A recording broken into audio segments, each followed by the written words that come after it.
अफसोसनाक खबर के साथ फैसलाबाद में केमिकल फैक्ट्री में बॉयलर फटने से 4 बच्चों समेत 17 अफराद जाँ बहक और 20 जख्मी हो गए हैं।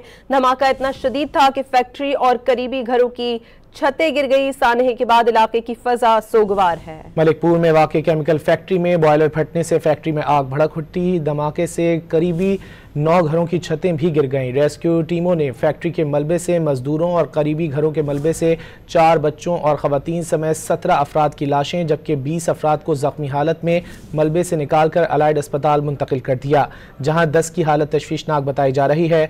फैक्ट्री और घरों से मलबे उठाने के लिए रेस्क्यू ऑपरेशन जारी है। पुलिस के मुताबिक फैक्ट्री मैनेजर बिलाल को गिरफ्तार कर लिया गया है, जबकि फैक्ट्री मालिक कैसर चुगताई फरार हो गया। इलाका मकीनों ने आबाद इलाके में कायम फैक्ट्री के खिलाफ कार्रवाई का मुतालबा किया है।